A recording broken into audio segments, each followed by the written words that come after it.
في هذا الفيديو سنشارك جدول مباريات كأس الخليج 26 موعد مباريات خليجي 26 الكويت.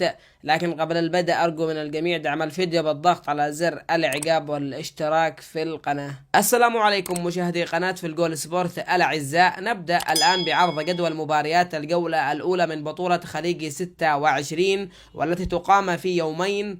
اليوم الأول هو يوم السبت الموافق تاريخ 21/12/2024 ويشهد إقامة مباراتين. المباراة الأولى تجمع بين منتخب الكويت ومنتخب عمان، وتبدأ المباراة في الساعة 8 مساء بتوقيت اليمن والسعودية، وبقية دول الخليج الساعة 9 مساء بتوقيت الإمارات وعمان.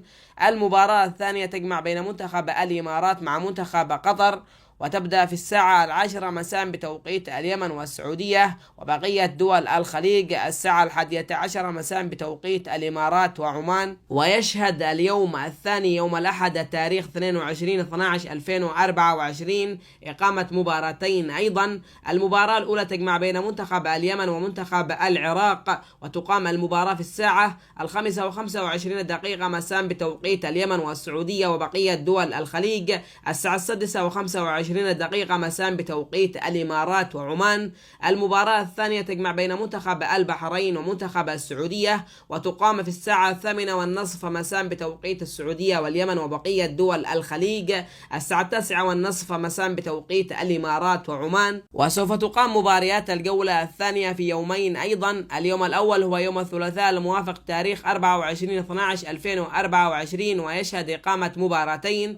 المباراة الأولى تجمع بين منتخب قطر ومنتخب عمان، وتبدأ المباراة في الساعة 5:25 مساء بتوقيت السعودية واليمن، وبقية دول الخليج الساعة 6:25 مساء بتوقيت الإمارات وعمان. والمباراة الثانية تجمع بين منتخب الكويت ومنتخب الإمارات، وتبدأ المباراة في الساعة 8:30 مساء بتوقيت اليمن والسعودية، وبقية دول الخليج الساعة 9:30 مساء بتوقيت الإمارات وعمان. وتقام في اليوم الثاني يوم الأربعاء الموافق تاريخ 25/12/2024 مباراتين أيضا. المباراة الأولى تجمع بين منتخب اليمن ومنتخب السعودية، وتبدأ المباراة في الساعة 5:25 مساء بتوقيت اليمن والسعودية، وبقية دول الخليج الساعة 6:25 مساء بتوقيت الإمارات وعمان. والمباراة الثانية تجمع بين منتخب العراق ومنتخب البحرين، وتبدأ المباراة في الساعة 8:30 مساء بتوقيت اليمن والسعودية، وبقية دول الخليج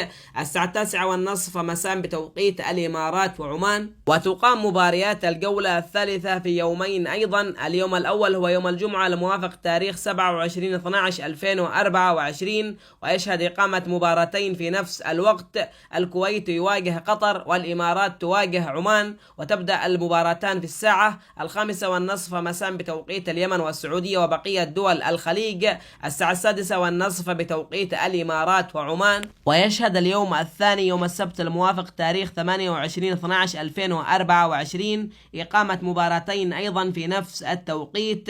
السعودية والعراق واليمن والبحرين، وتبدأ المباراتان في الساعة 5:30 مساء بتوقيت اليمن والسعودية، وبقية دول الخليج الساعة 6:30 مساء بتوقيت الإمارات وعمان. وأما عن موعد مباريات النصف النهائي فسوف تقام المباريات يوم الثلاثاء الموافق تاريخ 31/12/2024، فيما تقام المباراة النهائية لبطولة كأس الخليج يوم الجمعة الموافق تاريخ 3/1/2025.